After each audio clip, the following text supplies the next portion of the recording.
Yes, family, we've got another exclusive with Afua Hirsch exposing that there's 14 Caribbean countries right now suing Britain for reparations. Watch this exclusive broadcast and we'd like to hear your views. Afua Hirsch is a lawyer, author and writer, and she exposes this outrageous cover-up by Britain in relation to our right for reparations. Tune in. Bless.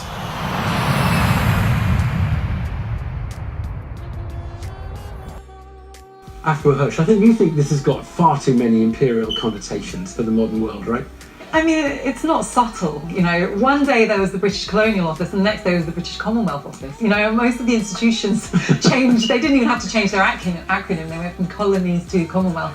It is a direct descendant of the empire, and one of the things that I'm advocating is that we could just please be honest about that and stop trying to pretend that this no one hides it. Everyone knows it's a legacy of empire, don't they? No one tries to cover that up. But we've just moved it on, haven't we? Well, then what does it mean to have a legacy of empire? Because that's not something we've dealt with in Britain. And if you actually speak to people about the empire and what its legacy is, you get a lot of people describing it as a kind of benevolent Edwardian NGO that went around building schools and hospitals. You know, the reality is that to this day, colonial patterns of resource extraction and domination are still alive and still affecting African economies. I mean, I've lived in Senegal, and you know, one of the things that's actually really interesting is the comparison between the French neo-colonial relationship and the British neo-colonial relationship. Right. But the reality is they are both neo-colonial relationships, and that is something that is absolutely inherent to the Commonwealth. I want to push you on this though, because I tried to get Mariam to say a tangible benefit. The question for you is, what is a tangible harm to a country being a member of the Commonwealth? I mean,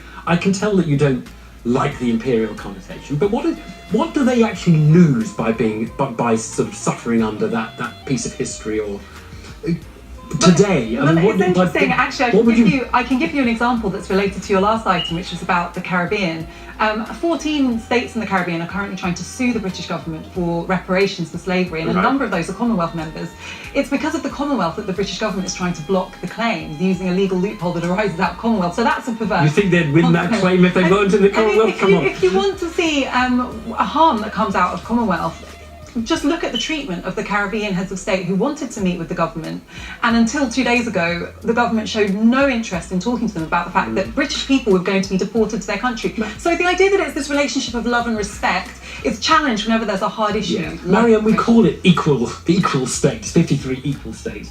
They're not really equal, are they? They're not equal. I mean, I do agree with Afua, but I think one of the things we need to look into right now is that Britain is actually helping all these countries to have democracy, rule of law, sustainable development, for example. This is neo-colonialism. This is us imposing our current values. No, we're not imposing that.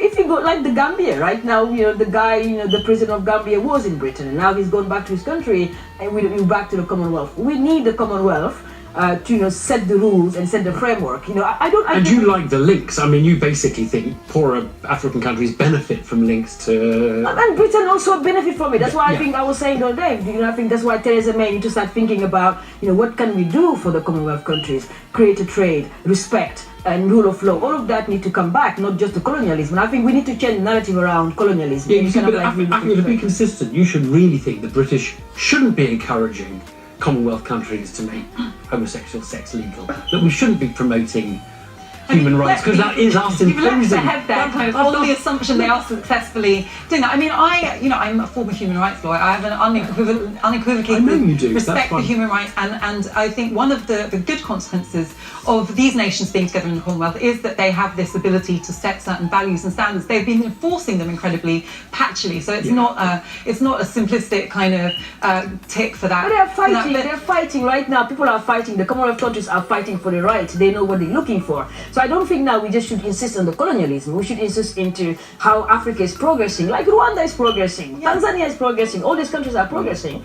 So we need to look I have into no issue with these countries being part of an organisation together. My issue is with the idea, first of all, that Britain's doing the world a favour by being part of the Commonwealth, right? The idea that We're a country as well. We're allowed to do ourselves a benefits favour. hugely from the Commonwealth. It uses the Commonwealth to advocate for liberalised regimes It's which allow it voluntary. to extract No one has to resources, join. pay minimal taxes, siphon off money that should be actually repatriated in countries in Africa and the Caribbean, for example, into tax havens elsewhere in the Commonwealth. This is a system that benefits Britain. And I think that once we need to confront this, we can't just pretend that we seamlessly move from empire into a Commonwealth of equals where everybody enjoys respect. That's simply not how it works. We'll leave it there. Thank you both very much. Thanks. Wow. Now you've watched this exclusive BBC broadcast with Afua Hirsch, and it's incredible that the 14 countries are suing Britain for reparations. And we'd like to hear your views on our live show today from 5 till 8 on Bliss Radio, or leave us your comments down below. Your view counts.